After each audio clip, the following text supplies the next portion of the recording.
Antes de comenzar, no olvides suscribirte para no perderte ninguna historia real que desafía la lógica y revela lo que ocurre cuando los secretos más oscuros salen a la luz. Agosto de 2012. Modesto, California. Una ciudad tranquila, agrícola, con más tractores que patrullas en sus calles.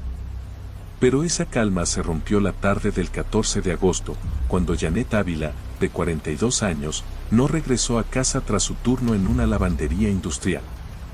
Fue su hija mayor quien reportó la desaparición al notar que el celular de su madre seguía apagado desde hacía más de 10 horas. Al principio, no hubo alarma.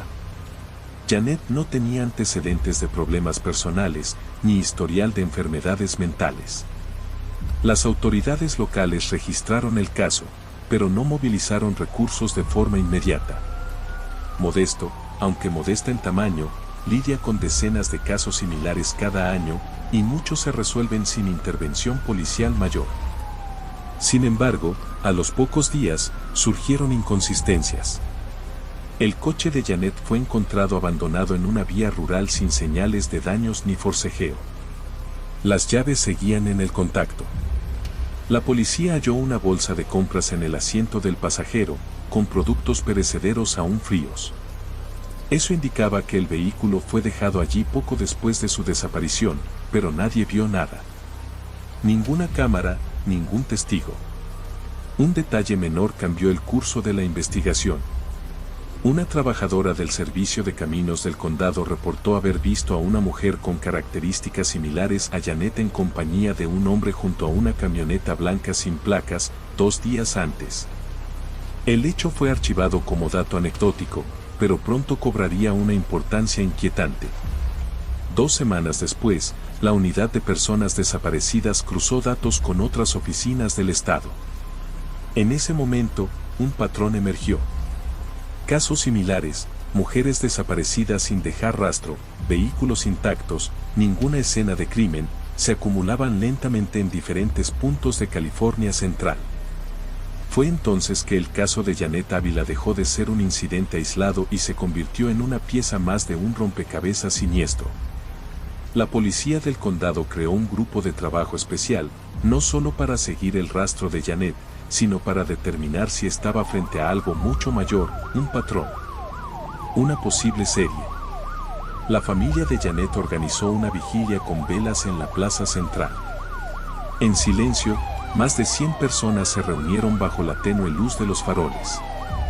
Ninguno sabía que, a escasos kilómetros, bajo la tierra seca de un terreno agrícola, yacía una verdad mucho más oscura de lo que cualquiera podría imaginar.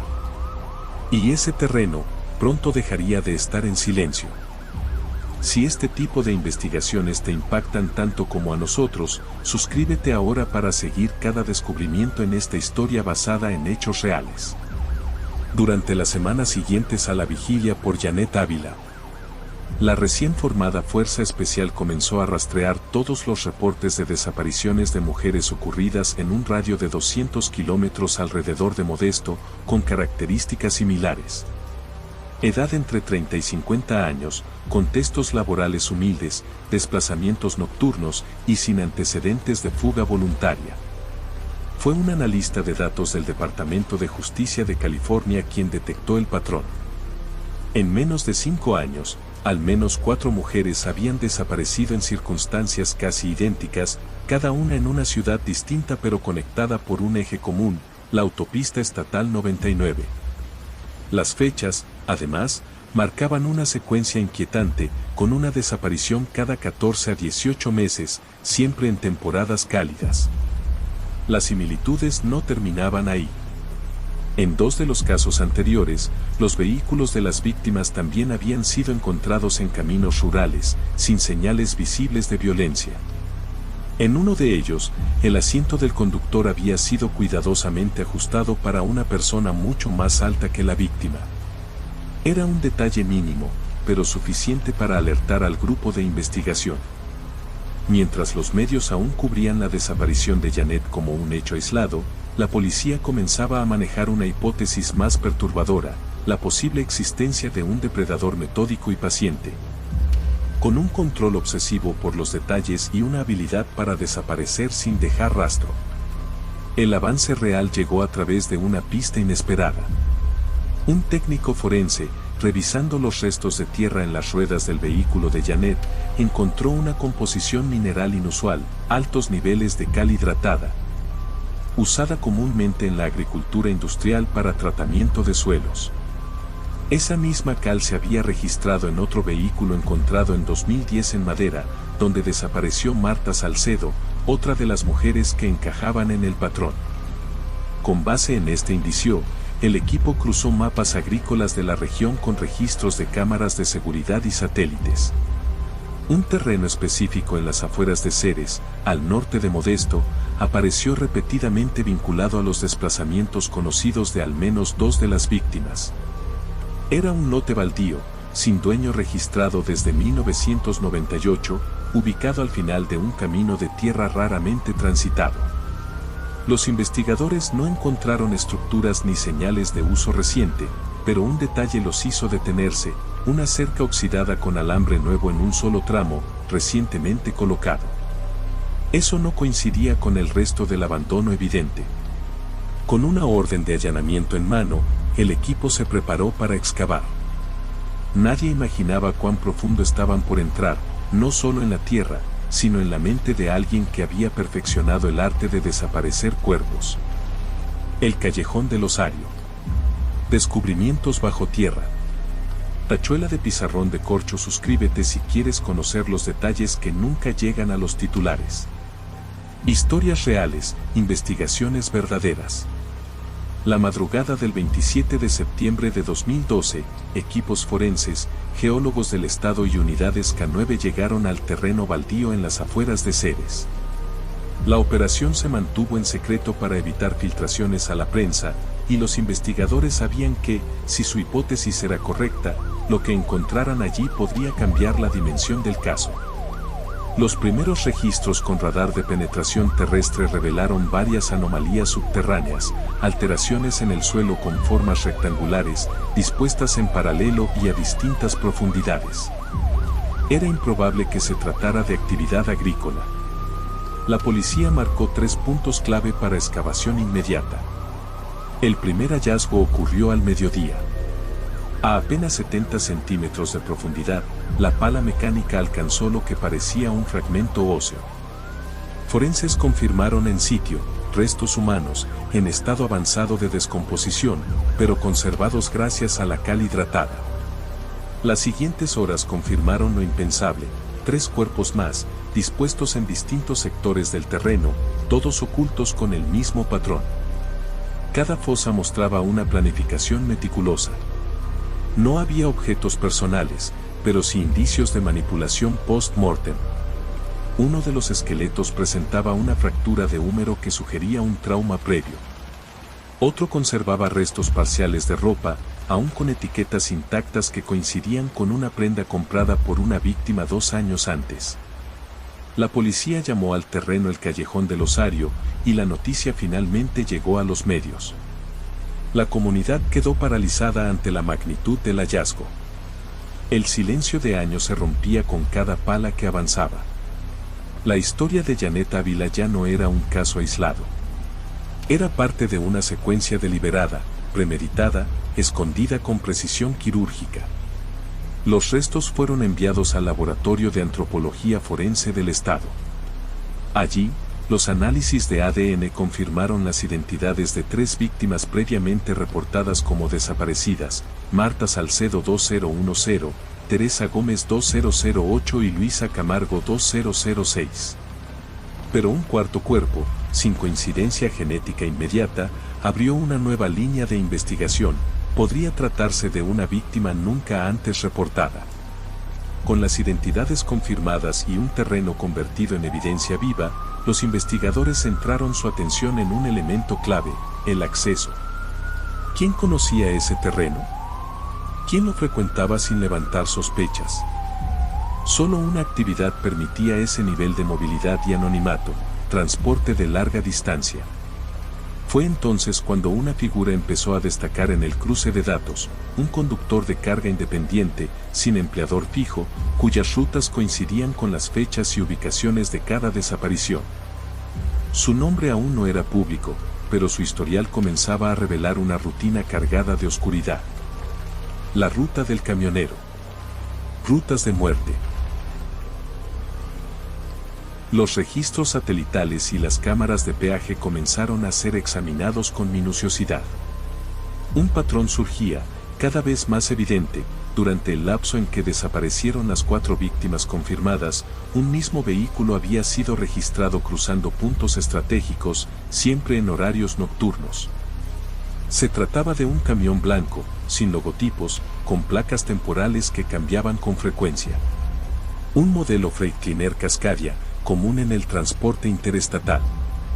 La placa activa en la última grabación correspondía a un hombre llamado Miguel Serrano, conductor autónomo registrado en Fresno. No tenía antecedentes penales ni historial violento, pero su historial de rutas revelaba algo inusual. Aunque decía especializarse en transporte agrícola, sus destinos eran erráticos, a menudo sin conexión aparente entre carga y destino. En varias ocasiones, declaraba viajes sin retorno inmediato o entregas sin respaldo documental. Investigadores del Grupo Especial solicitaron los registros de GPS del camión. Aunque Serrano usaba un sistema antiguo sin sincronización automática, una empresa de mantenimiento conservaba datos de servicio en que se anotaban manualmente kilómetros, fechas y ubicaciones. Al cruzarlos con los datos de desapariciones, surgieron 5 coincidencias exactas en tiempo y espacio. La orden de vigilancia fue emitida discretamente. Equipos de seguimiento rastrearon a Serrano en una de sus rutas, observando sus paradas y comportamiento. Dormía en el camión, evitaba moteles y usaba estaciones de servicio alejadas de autopistas principales. Durante 2 semanas, no se acercó a zonas rurales, pero su patrón cambió repentinamente en un trayecto entre Merced y Stockton, desvió su ruta habitual sin motivo aparente, ingresando a un camino secundario que, según registros, no tenía relación con ninguna entrega. Ese desvío activó la solicitud de orden de allanamiento. El camión fue interceptado en un área de descanso al norte de Bakersfield. En apariencia, no había nada sospechoso, la cabina estaba limpia, los documentos en regla. Pero una inspección profunda reveló una modificación oculta tras una de las paredes del compartimiento trasero, una cabina secundaria, revestida con materiales aislantes y con acceso disimulado detrás del compartimiento de herramientas. Allí, los peritos hallaron evidencias físicas. Fragmentos de tela, rastros de tierra idéntica a la del terreno de Ceres, y objetos personales de al menos 2 víctimas, incluyendo un reloj que pertenecía a Teresa Gómez, reconocido de inmediato por su hermana. También se encontró un cuaderno desgastado, con anotaciones codificadas, fechas, ubicaciones y abreviaturas. Aunque el contenido parecía críptico, los analistas sospechaban que se trataba de un registro de viajes con vínculos directos a los crímenes. Con esas pruebas, Miguel Serrano fue formalmente considerado sospechoso principal. El caso, hasta entonces local, se transformaba en un proceso de alcance interestatal.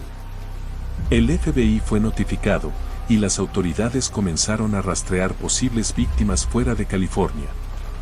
Pero lo más inquietante aún estaba por descubrirse, lo que significaban las anotaciones de ese cuaderno, y cuántas paradas más estaban registradas en esas páginas silenciosas.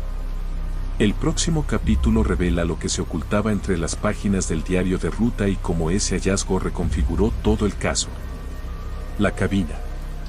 El diario de Miguel. El cuaderno hallado en la cabina oculta del camión era pequeño, de tapa negra, y contenía más de 150 páginas escritas a mano. Las anotaciones no seguían una estructura convencional, eran fragmentos, abreviaciones y códigos numéricos que, a primera vista, no revelaban nada concluyente. Pero para los analistas del FBI y la policía estatal, lo que parecía aleatorio pronto se transformó en una herramienta clave. Las primeras 40 páginas contenían registros de kilómetros, coordenadas GPS abreviadas, iniciales y números de 4 cifras. Cruzando estos datos con los movimientos conocidos de Serrano y los informes de desaparición, se estableció una relación directa con al menos 7 casos no resueltos en distintas regiones del centro y norte de California. Algunos databan de 2005, lo que indicaba que el patrón había comenzado mucho antes de lo que se pensaba.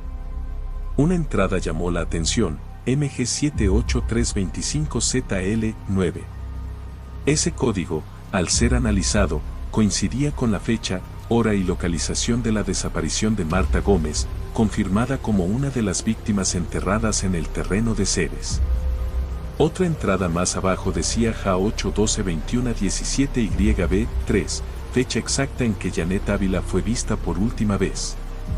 Los investigadores descubrieron que cada entrada seguía el mismo patrón, iniciales, fecha, hora y un código final que, tras múltiples cruces con mapas y archivos de transportes, correspondía a sectores agrícolas, bodegas abandonadas o tramos rurales con acceso limitado. Era un mapa oculto de su actividad, cuidadosamente documentado. Más inquietante aún fue una sección final del cuaderno, en la que Miguel parecía haber numerado sus entradas. El total llegaba a 14, pero solo 6 víctimas habían sido identificadas hasta ese momento. Eso indicaba que al menos 8 víctimas más podrían estar desaparecidas, sin conexión aún establecida con el caso. Mientras la evidencia era recopilada, los fiscales preparaban una acusación formal por múltiples cargos de homicidio premeditado. Las familias de las víctimas fueron informadas en privado, y algunas nuevas denuncias comenzaron a aparecer tras la cobertura mediática. Personas que habían perdido familiares en circunstancias similares empezaban a vincularse a los patrones identificados. En paralelo, el análisis forense de la cabina oculta reveló un nivel de preparación inusual, había doble aislamiento acústico, restos de sedantes en envases ocultos y marcas en las paredes internas que fueron estudiadas por antropólogos forenses. Todo indicaba una estructura diseñada para ocultamiento prolongado, sin dejar rastros visibles en el exterior del camión. Las autoridades decidieron mover a Serrano a una instalación federal de alta seguridad, mientras las investigaciones se expandían a otros estados donde él había trabajado como conductor. Las páginas del cuaderno, una a una, se transformaban en pistas vivas. Cada entrada, una posible vida truncada. Y entonces, surgió la entrada final, NC11.1224ZC0.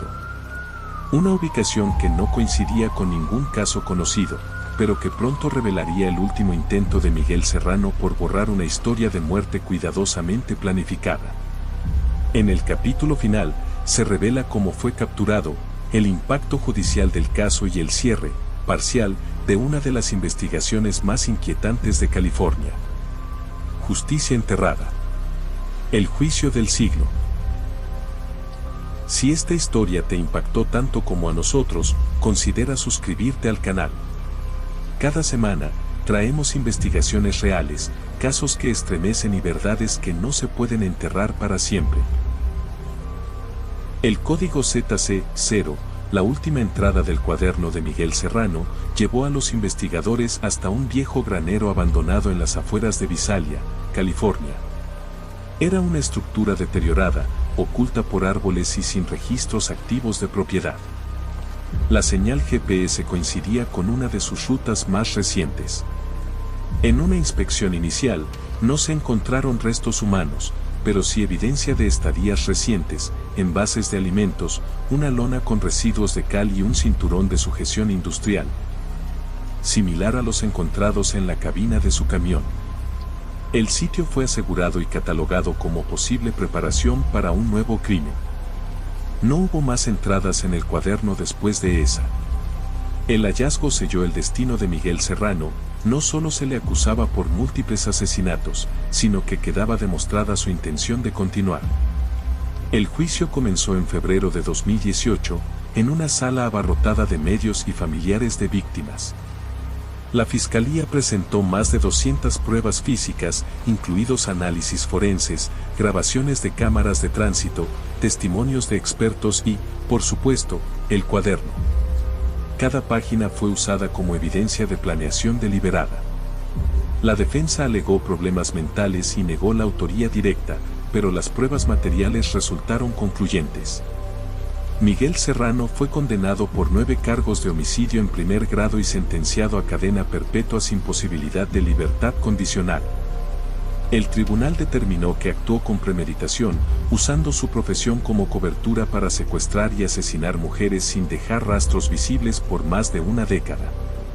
Tras la sentencia, el terreno en Ceres fue clausurado oficialmente, pero sigue bajo monitoreo federal ante la posibilidad de nuevas búsquedas. Las autoridades continúan cruzando datos con desapariciones de otros estados, en colaboración con el FBI, en un esfuerzo por identificar a las posibles víctimas restantes mencionadas en el diario. El caso de los llamados Boneyard Killers quedó registrado como uno de los más complejos de la historia criminal reciente de California. No por su brutalidad visible, sino por su precisión silenciosa. Un rastro oculto bajo tierra, descubierto solo gracias al trabajo paciente y meticuloso de una fuerza especial que se negó a ignorar los patrones. Y aunque la justicia alcanzó a Miguel Serrano, quedan muchas preguntas sin respuesta. ¿Actuó solo? ¿Cuántas víctimas más no han sido encontradas? ¿Qué hizo durante los vacíos entre cada entrada? Preguntas que, quizás, solo el tiempo podrá responder. Gracias por acompañarnos en esta investigación.